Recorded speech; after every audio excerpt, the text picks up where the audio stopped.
Rádio CBN, ZYU 338, FM 97,3 MHz, Santos, São Paulo. Na internet, cbnsantos.com.br, em nosso aplicativo e nas plataformas de podcast.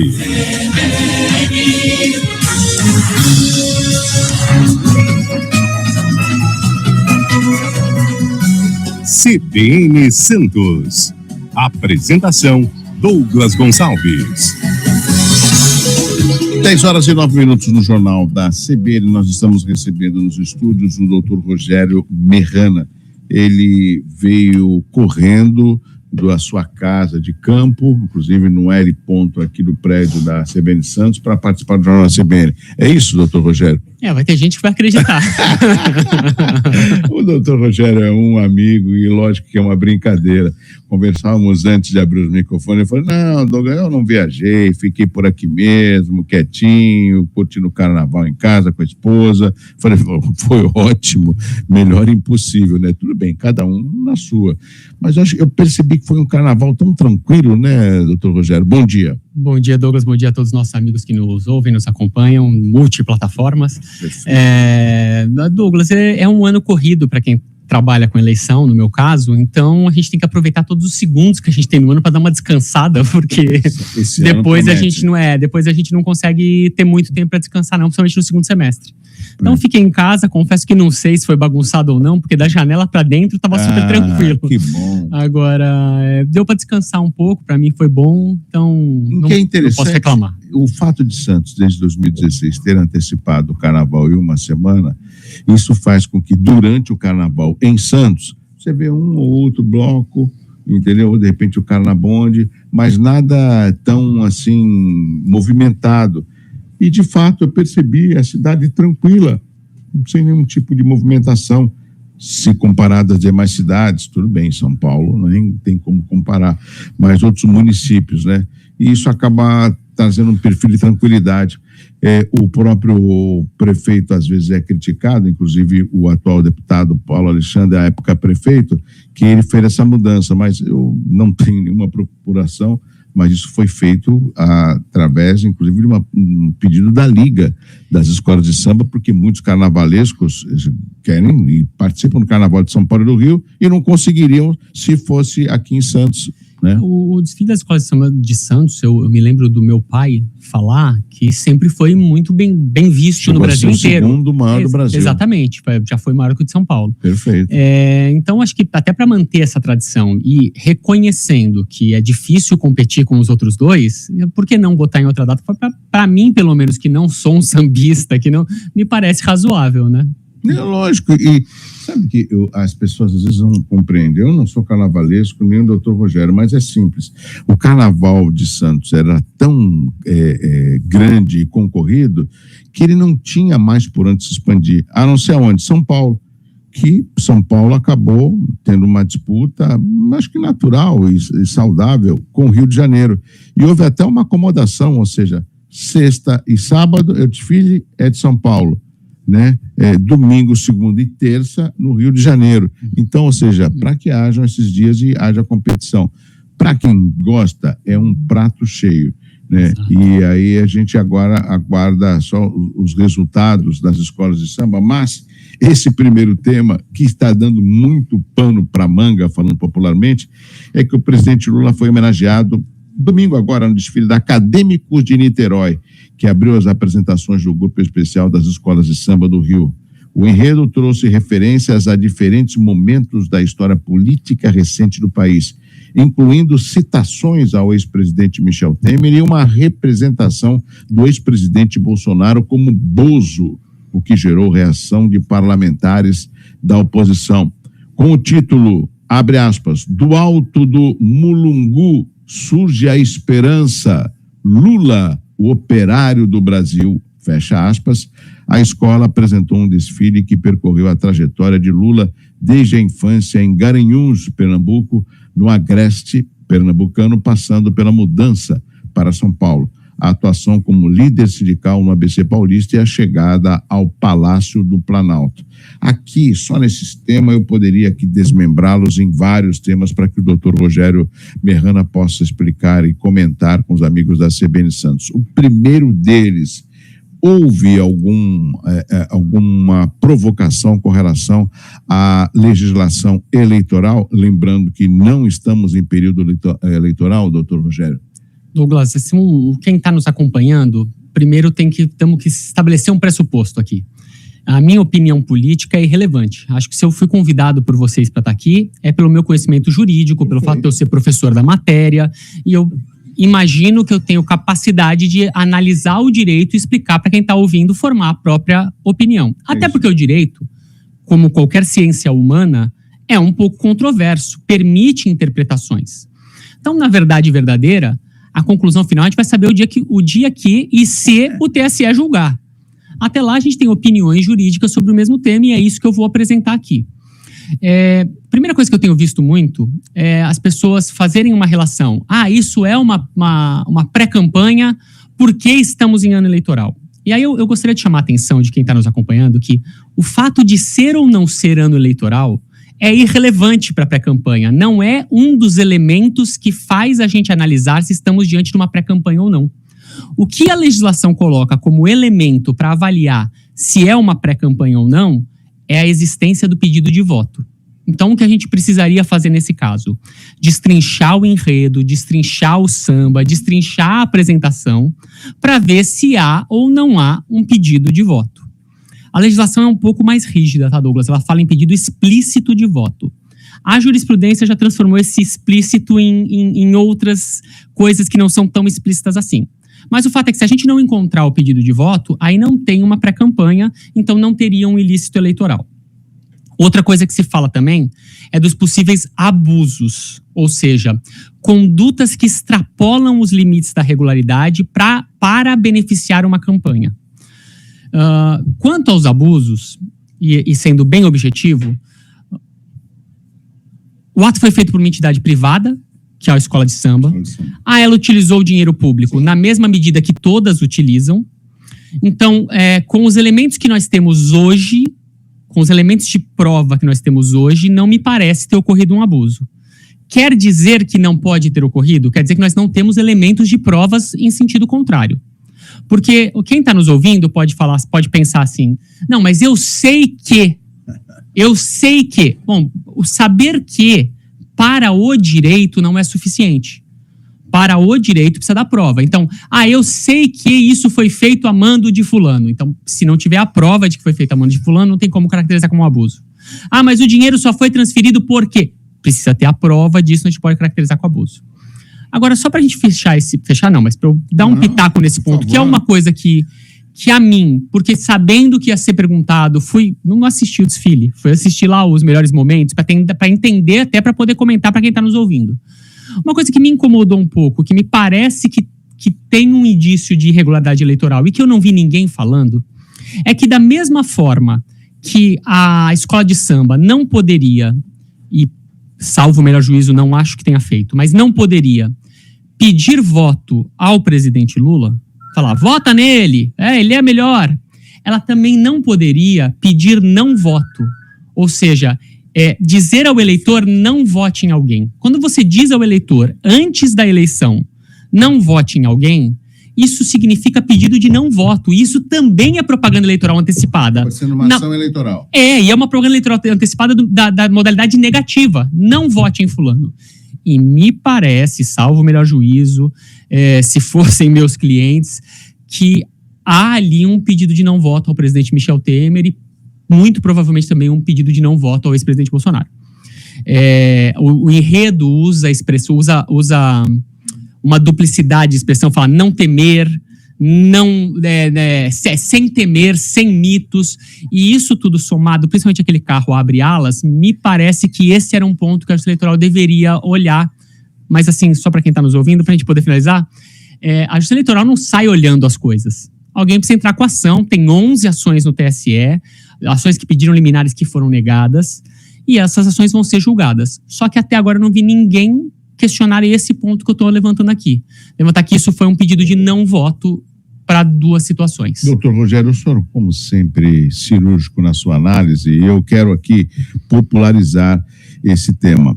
É óbvio, inclusive peço até licença para os nossos amigos, que eu vou procurar ser o mais imparcial possível. Talvez a minha provocação não seja imparcial no seu olhar ou no seu ouvido, né? Mas eu vou me esforçar. É óbvio que quando você coloca entre uma das alegorias um ex-presidente dentro de uma cela, onde todo mundo, pelo menos ele acabou se popularizando, principalmente o pessoal contrário a ele, de Bolsonaro para Bozo, e você coloca essa figura, as pessoas de repente podem falar, aquele ali não é o Bolsonaro, aquele é o Bozo. Mas peraí, mas como que as pessoas identificam ou até de uma forma de chacota se dirigem ao ex-presidente Bolsonaro? Esse é o ponto número 1. Ponto número 2, é óbvio que o enredo acabou mostrando algumas fases do presidente, mas todas essas fases foram fases de quê? De dificuldade, de que ele venceu, do que ele conquistou. A gente sabe na história do atual presidente que não foi só desafios de conquistas, teve desafios que nos deixou um pouco com os cabelos em pé. E é óbvio que isso não foi colocado. Por que não foi colocado? Uma, que eu não sou carnavalesco, outra, que eu não fiz o enredo, e em terceiro lugar, que eu posso deduzir. Não, isso daí poderia manchar a homenagem que a gente queria fazer. Tá. Então, quando você tira algo que é fato, você não está sendo original. Esse é um outro ponto. Eu sei que esse combo o doutor Rogério Merrana vai responder. E eu vi que alguns partidos políticos, inclusive o Novo, vai aguardar um momento oportuno. Quando ele registrar sua candidatura, o Novo vai entrar. Por que demorar tanto, ou se é natural, já que não estamos no período eleitoral, alguns partidos políticos esperarem esse momento? Salvo o melhor juízo, o Partido Novo já ingressou com a ação. É que, só para explicar para quem está nos ouvindo, tem algumas medidas possíveis numa mesma conduta. Então, esse mesmo desfile pode ser visto pelo ponto de vista da propaganda antecipada. Foi pedido de voto? Foi pedido de não voto? Se foi pedido de voto ou pedido de não voto, isso é uma propaganda antecipada. Agora, outra discussão é se há um abuso. Se há um abuso, o resultado é cassação de registro e inelegibilidade. Não é necessário esperar. Já é possível manejar essa ação. Não há ilegalidade de já entrar com essa ação agora, se o abuso já ocorreu. O que me parece, repito, é que está todo mundo diante de um elemento probatório, tentar traduzir, diante de uma falta de provas concretas daquilo que as pessoas têm certeza que ocorreu. Muitas pessoas estão convictas que houve um direcionamento, que isso foi de propósito. Outras tantas estão convictas que não houve, que não foi de propósito, que é só uma homenagem. O fato é que ter sido ou não ter sido está num lugar de subjetividade de quem tomou essas decisões lá atrás, há um ano atrás, quando esse enredo foi escolhido, que me parece que não temos provas para chegar na intenção dessas pessoas, nos porquês que motivaram essas pessoas. E aí talvez quem esteja olhando para o lado do abuso esteja procurando algum elemento mais forte em termos, repito, em termos de prova, não de convicção, em termos de prova para poder mover essa ação, porque senão também você move uma ação que não resulta em nada. Agora, doutor Rogério Merrana, eu sei que um dos trabalhos que vai mais ocupar a sua equipe, em especial o senhor e o seu escritório, é justamente esse ano eleitoral. E existe algo que nos preocupa muito, e não é de hoje, que é isso aqui, ó, o smartphone, as redes sociais. Eles já saem punindo de pronto, ou seja, se eu pegar alguns dos comentários, não vou fazê-lo, né? Já tem vários desdobramentos.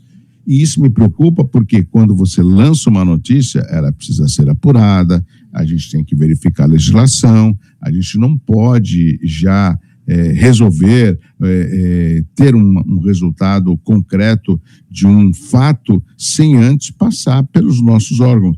E aí a população fala, mas tem como confiar em órgão tal, ou em algo B, em órgão C? Não, em primeiro lugar, eles existem e precisam dar respostas à população, mas foi provocado, alguém denunciou, houve uma denúncia, foi formulado, também tem esse outro aspecto, né? Com certeza absoluta. Apesar da Justiça Eleitoral ter uma capacidade de fiscalização, ela não significa que as ações eleitorais são movidas pela Justiça Eleitoral. Pelo contrário. Quem move a ação eleitoral é partido político, candidato e Ministério Público. Se quem interessa não mover a ação, a Justiça Eleitoral não irá decidir. Ela, no máximo, vai dar cumprimento a algo objetivo. Você não pode ter uma regra, para dar um exemplo bem simples, bem trivial. Tem uma regra eleitoral que diz que não pode ter outdoor em campanha. Se um oficial de justiça passar e ver que tem um outdoor, ele vai comunicar ao juiz, o juiz vai notificar quem fez o outdoor para retirar. E aí, se não retirar, aí o Ministério Público vai mover uma ação para aplicar a multa. Então, até esse momento, não existe ação eleitoral, existem medidas administrativas. A Justiça Eleitoral não faz isso. Especificamente quanto às redes sociais, aí eu acho que é importante a gente ressaltar para o nosso amigo que está nos acompanhando duas coisas importantes. Primeira coisa importante, a Justiça Eleitoral já não é desta eleição, não é da anterior, já há algum tempo, entende as redes sociais como meios de comunicação social. Ou seja, passou a dar para as redes sociais a mesma importância jurídica que nós aqui numa rádio, que as empresas de televisão. A radiodifusão, que tem um regulamento todo restrito quanto ao que pode e o que não pode em campanha, passou a ter a internet passou a ter um tratamento similar, não é igual, mas similar ao da rádio e TV. Ainda tem algumas regras específicas que não se aplicam à internet, mas o fato é que a Justiça Eleitoral já entende isso como meio de comunicação social. O que quer dizer que, por meio das redes sociais, é possível cometer os abusos também. Isso é o mais importante dessa conceituação.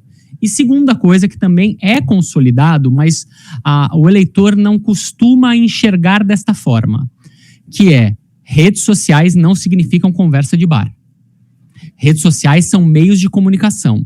Quando você se utiliza de um meio de comunicação, você propaga para pessoas que você não sabe quem são, não sabe a quem atingirá aquela informação, mas você que propagou a informação.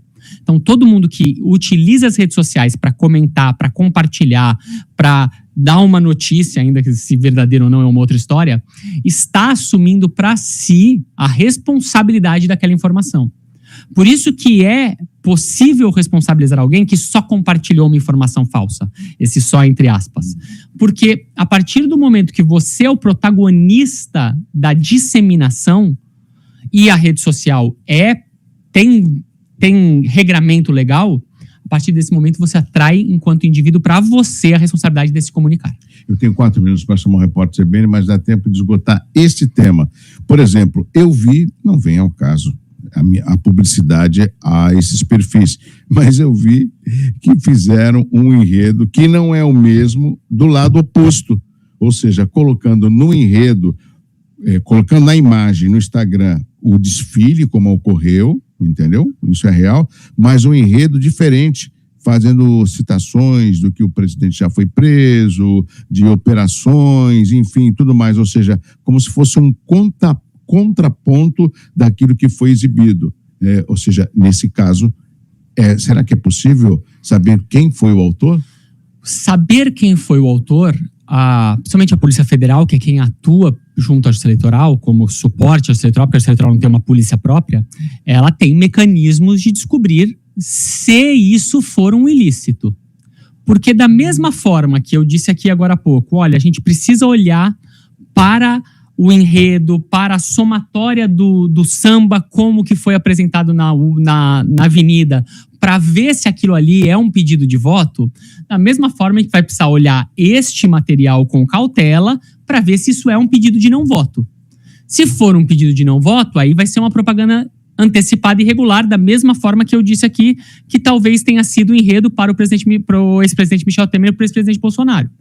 Se for um pedido de não voto, aí a Justiça Eleitoral, se provocada, pode determinar a remoção. Se determinar a remoção, aí você tem que apurar a responsabilidade. E aí você vai ter toda a persecução para encontrar o responsável por isso. E medidas, respondendo objetivamente a sua pergunta agora, medidas tecnológicas para isso existem. Olha que situação difícil. Agora, eu fico aqui pensando, doutor Rogério Meirana, nós vamos ter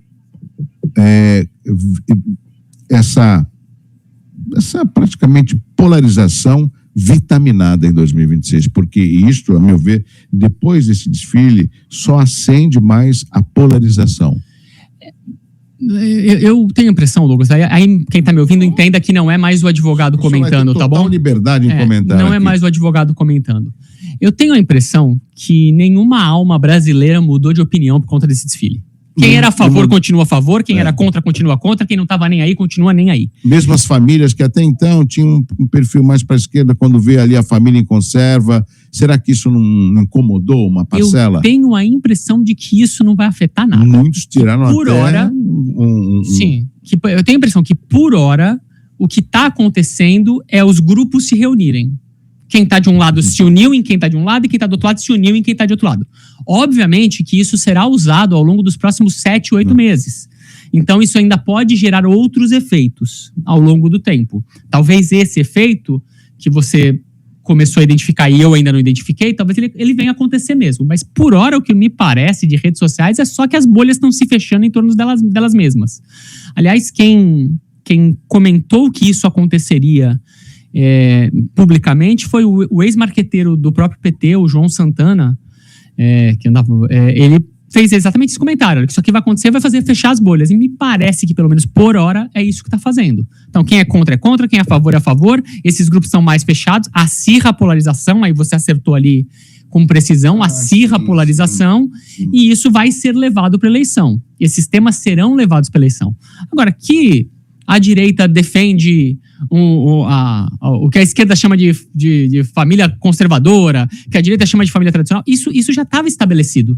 O único aspecto que eu só queria encerrar com relação a esse tema, que com certeza terá muitos desdobramentos, existiria algum impeditivo na medida em que a gente tem visto muitos representantes de vários escalões, doutor Rogério, tendo uma postura muito mais pública do que privada, mas existiria algum problema se caso justamente nessa escola de samba, em vez de um sósia do presidente Lula ser o próprio presidente Lula, isso acarretaria algum prejuízo a ele, sendo que durante o carnaval ele está de folga, não está no expediente dele, doutor Rogério? O risco, ele é o risco de atrair a conduta para si. Então, o que nós estamos discutindo aqui? Nós estamos discutindo se ocorreu ou não ocorreu um ilícito eleitoral.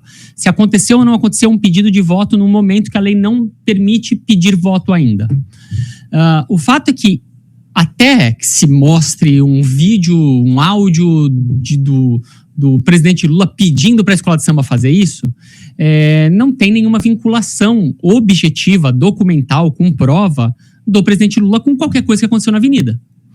No entanto, se ele vai ao desfile, ele canta o samba e neste samba se considerar que tem uma propaganda antecipada, ele assume para si a conduta também. Então, me parece que num cenário de disputa, a opção foi uma opção cautelosa. Ele não participa porque assim ele não atrai a conduta para si. O que eu quero dizer para quem está nos ouvindo, vou tentar falar a mesma coisa com outras palavras, talvez mais bem explicado agora, é que o responsável, quem pode ser punido pela Justiça Eleitoral, é quem faz a irregularidade. Então, é quem pede o voto quando não podia pedir voto. É quem pede para não votar quando não podia pedir para não votar.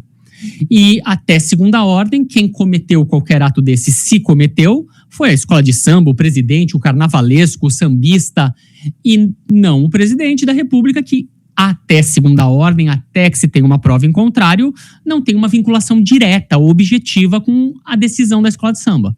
No entanto, se a gente entender que há uma irregularidade, seja pelo pedido de voto, seja pelo pedido de não voto, no samba enredo e tá lá o presidente cantando, aí ele passa a assumir para si essa responsabilidade.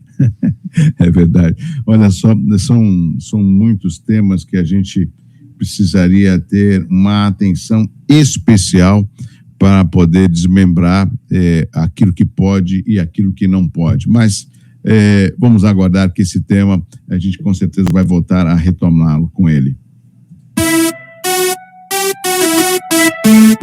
Após o Carnaval, o Congresso retoma a agenda com foco em segurança pública e debate sobre o fim da escala 6x1. Com o encerramento do recesso informal do Carnaval, o Congresso Nacional retoma as atividades legislativas e meias articulações políticas propostas com forte apelo popular ganham protagonismo e devem dominar o debate nos próximos meses. Entre os principais temas estão a proposta de emenda à Constituição, a PEC da Segurança, o acordo comercial entre o Mercosul e a União Europeia e o projeto que prevê o fim da escala de trabalho 6x1. As pautas passam a integrar a disputa política tanto do governo do presidente Lula quanto de parlamentares que buscam fortalecer as suas bases. Pelo que eu vejo, doutor Rogério Mehanna, existe uma pauta muito extensa de um ano eleitoral em que a gente sabe que as coisas começam a ter um andar um pouco mais letárgico, mais lento. O nosso calendário de 2026, para não falar do calendário eleitoral propriamente dito, mas nosso calendário é um calendário com Copa do Mundo, aí vem, junto com a Copa do Mundo, vem as festas juninas e julinas, logo depois já vai vir a eleição, então é um calendário um pouco corrido. O Congresso Nacional está realmente prometendo muitas votações, muitos temas, de se ver se eles vão conseguir colocar isso na agenda de votação e aprovar ou reprovar tudo que está lá posto. Vai ser curioso de acompanhar, porque realmente é um ano que promete muitas interrupções por conta dessas datas, principalmente de Copa do Mundo, que tem dia de jogo de semana, etc. A gente sempre faz uma certa crítica com relação ao recesso, né? É recesso em janeiro, em junho, e depois dezembro, 15 dias... E num ano que a gente vai ter Copa, vai ter eleição e vai ter vários feriados que serão prolongados, eu não sei, a gente não vê essa eficiência com relação ao Congresso. E é óbvio que eles vão tentar o máximo colocar as suas pautas, porque muitas dessas pautas, sendo vitoriosas, será justamente um grande combustível para a sua eleição ou reeleição, né? Douglas, é a mesma discussão que a gente estava tendo sobre se é ilícito eleitoral ou não é, mas com uma outra roupa. O que eu quero dizer para quem está nos ouvindo é que nem tudo que é político é eleitoral. Tudo que é eleitoral é político, mas nem tudo que é político é eleitoral. Perfeito. A política é mais ampla do que as eleições. A eleição é um pedaço da política. Mas, obviamente, muitas coisas da política são feitas para a finalidade eleitoral. E o que me parece que é o centro aqui da proposição é exatamente isso, possivelmente alguns deputados utilizarão em campanha eleitoral, o que não é ilícito de forma alguma, mas assim, utilizarão em campanha eleitoral as vitórias que eles tiverem no Congresso para suas reeleições. E nesse sentido, para quem tiver uma estratégia como essa, forçar a aprovação, forçar a votação vai ser extremamente relevante. Então o Congresso Nacional vai ter que sopesar essa vontade dos deputados de terem seus projetos votados e aprovados com o calendário que já está posto e as possibilidades de tempo viável para fazer essas votações. O doutor Rogério, e com relação a surgem também algumas dúvidas. O governador Cláudio Castro, na realidade, ele não vai ter, já está decidido, ele não tem mais condição de tentar a reeleição, vai tentar o Senado? É uma questão que nunca foi muito problemática, que a gente já teve em alguns momentos do passado essa discussão voltando, que é sobre o que configura uma eleição, o que configura uma reeleição, quando que pode ser candidato de novo, quando que não pode. Na verdade, essa discussão, Douglas, ela vem de antes do que a gente brinca, a chamada emenda Fernando Henrique Cardoso, que foi a emenda que criou a reeleição no Brasil. Antes disso, já tinha essa discussão. Para responder para quem está nos ouvindo, o governador Cláudio Castro não tem direito a uma nova reeleição. Porque ele era o vice do Witzel, o Witzel sofreu impeachment, ele assumiu. O importante é que ele assumiu o mandato definitivamente. Ele passou para todos os efeitos jurídicos a ser o governador no período até 2026, até 2022. Então, na janela de tempo 18 a 22, ele foi governador de fato e de direito, porque o ex-governador eleito, ele foi eleito vice, foi cassado, foi impeachmentado, então ele assumiu aquele mandato. Ao ser detentor daquele mandato, em 2022, o fenômeno jurídico que acontece se chama reeleição. E o Brasil só permite uma reeleição para cargos do executivo. Então, ele já foi reeleito, ele não pode ser eleito de novo para governador no estado do Rio de Janeiro. Ele pode se licenciar para ser candidato ao Senado, ele pode se licenciar para ser candidato a deputado federal, ele pode se licenciar para ser candidato à presidência da República, mas a governador, ele já teve a sua reeleição. Caso similar, mas diferente ao do governador do Rio Grande do Sul, que é a mesma explicação jurídica para coisas distintas. O Eduardo Leite? O Eduardo Leite foi eleito em 16 governador, e tentando a presidência em 22, em abril de 22, ele renunciou ao mandato. Perfeito. Não conseguindo se candidatar a presidente, ele foi e voltou para se candidatar a governador do Rio de Janeiro. Mas ele não era o governador em exercício. No entanto, aquele mandato era dele, ele tinha sido eleito para aquele mandato. E não há dúvidas que ele é reconduzido, apesar de não estar exercendo o mandato porque renunciou, não há dúvida que ele ocupou aquele mandato por 2 vezes e, portanto, ele não tem direito a uma reeleição, porque essa eleição dele de 22 já foi a reeleição dele. Agora ele pode se tornar um presidenciável nesse Presidenciável, senador, deputado, perfeito, o que ele quiser, mas para governador, não. Isso tudo confunde um pouco a cabeça do eleitor na hora de escolher, e óbvio que os candidatos hoje, todos pré-candidatos, têm essa grande preocupação. Agora, vamos trazer a discussão, doutor Rogério Melano, aqui para a nossa região metropolitana. A gente sempre ficou assim numa cobrança a respeito dos representantes, muitos deles de fora, e não tem como a gente... Eu me lembro uma vez, acho que foi até não sei se foi o Márcio França na época, ou se foi o Bozella, não o Júnior, mas o pai, que eles fizeram uma espécie de uma campanha para que os candidatos, para que os eleitores da Baixada votassem em candidatos da Baixada, porque não é novidade que sempre acaba passando um rodo de muitos votos aqui na nossa Baixada. Isso envolve cabos eleitorais, até prefeitos, vereadores, que acabam trabalhando para os seus representantes, os seus candidatos, quando no período eleitoral. Isso é natural. Mas depois, o que me preocupa, e isso daí depende do comportamento do eleitor, é o seguinte, é que muitos nem pisam aqui e nem sequer olham para a eleição. E aí nós nos tornamos muito fraco representativamente na Câmara Federal e na Assembleia. Quem que pode mudar essa realidade? Sendo que todos têm direito ao voto, o eleitor que está apto a participar do processo, doutor Rogério. Essa realidade pode ser alterada, pode ser bem objetivo, pelo próprio eleitor na hora que ele vota, sim, ou pelo Congresso Nacional mudando o sistema eleitoral. São as duas possibilidades. Não dá mais tempo. Para essa eleição não dá mais tempo. O importante é a gente entender que o sistema eleitoral vigente não tem, na escolha da representatividade, nenhuma vinculação geográfica. Os representantes pelo sistema eleitoral vigente não representam uma determinada geografia para além do próprio Estado. Então, os senadores representam o Estado, os deputados são deputados do Estado. Mas para diminuir isso por região metropolitana, por cidade, o sistema eleitoral não optou por essa escolha. O sistema eleitoral optou por uma escolha ideológica. Óbvio que o eleitor tem que pensar o que importa para ele. Importa para o eleitor que, além da ideologia, a pessoa tenha um vínculo com a sua região, para que a sua região seja fortalecida? Se sim, aí é um papel do eleitor buscar, dentro da sua ideologia, pessoas com a vinculação geográfica também.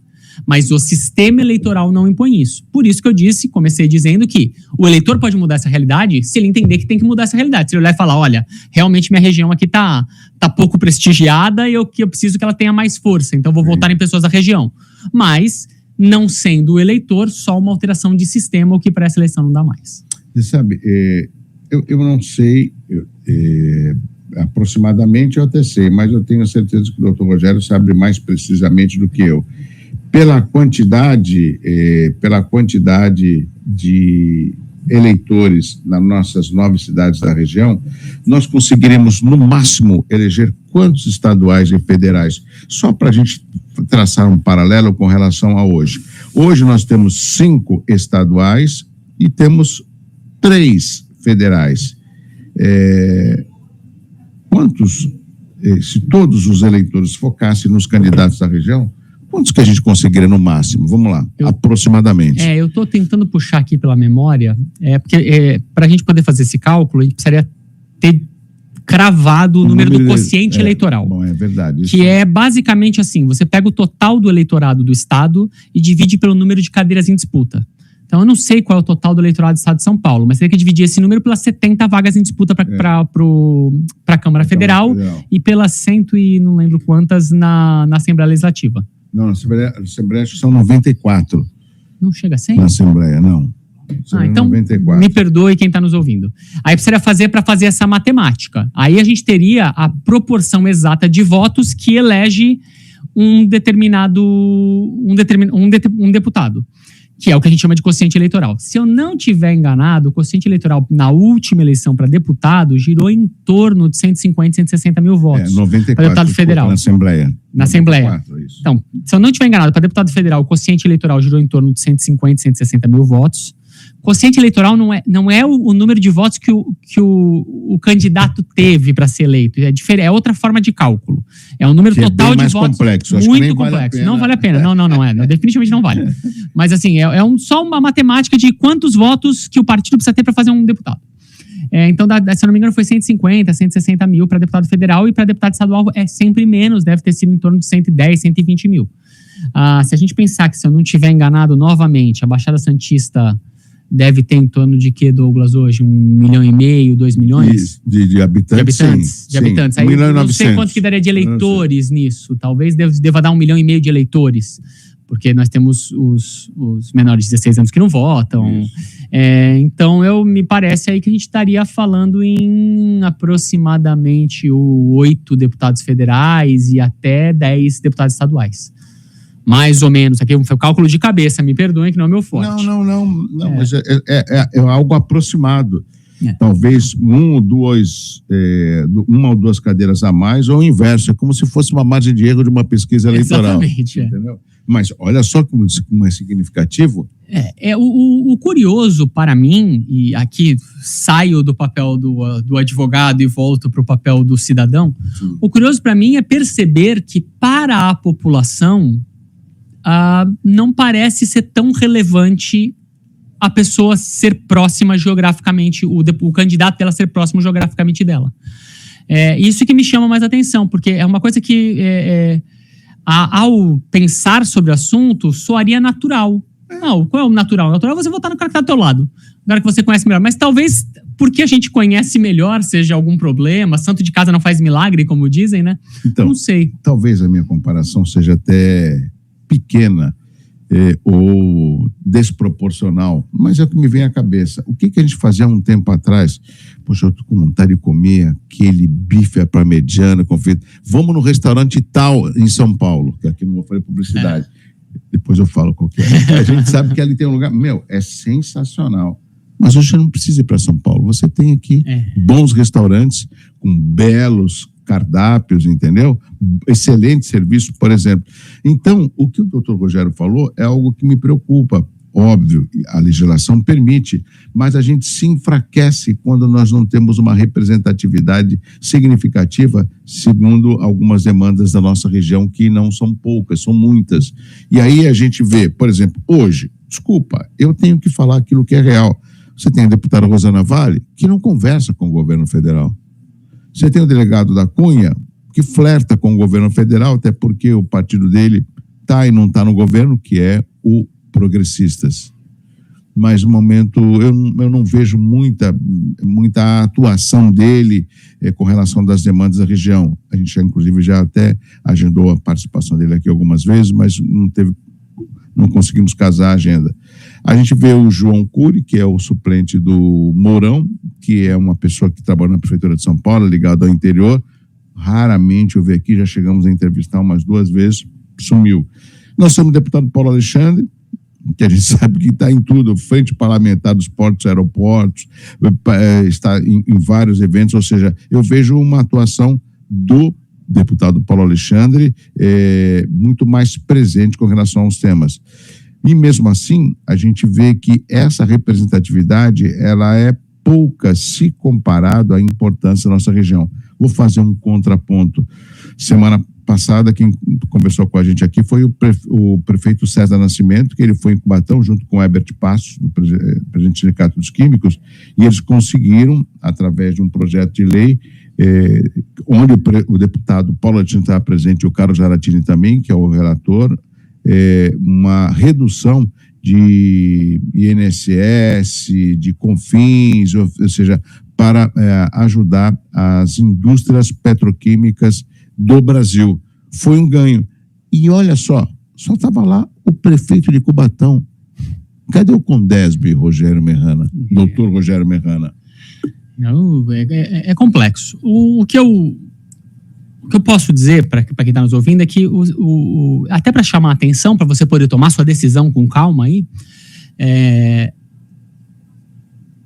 o curioso é que, se de um lado não se coloca ao eleitor a limitação geográfica, ou seja, permite-se que o eleitor vote independentemente da geografia, por outro lado, se impõe a todos os eleitos o dever de representar a todos. É o que a gente espera. É o que o sistema impõe. Bom.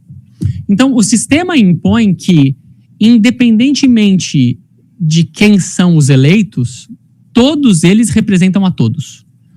De forma que, ao menos em tese, nenhuma região deveria ser não devidamente atendida. E aí, se a gente está olhando para a nossa região, se você está olhando para a sua região e acha que ela não está sendo bem atendida, então isso significa uma má representação. Porque todos são representantes de todos e nenhuma região deve ficar desamparada. Estou colocando esse contraponto porque, como eu disse, é o eleitor que tem que decidir se para ele é importante ou não a geografia. Mas quando você opta que não, me parece que é porque você pressupõe a representação por todos. E aí, neste caso, me parece que o eleitor deve se atentar mais para se essa representação por todos está também respondendo aos problemas da limitação espacial, da geografia da coisa, da área em que você mora. Uma coisa puxa a outra, Douglas. Não tem como fugir. Concordo. Eu vejo que algumas regiões, elas são prósperas, amigos da CBN. E essas regiões, que eu vou citá-las, elas têm uma representatividade atuante e significativa. Por exemplo, a gente vê a região metropolitana de Campinas. Exato. Tudo bem que só a população de Campinas é o número da população das 9 cidades da Baixada. Mas, desculpa, me corrija, doutor Rogério, não é a população quem vai definir a representatividade, e sim o foco dessa população em eleger os seus eleitores das suas regiões. Exatamente.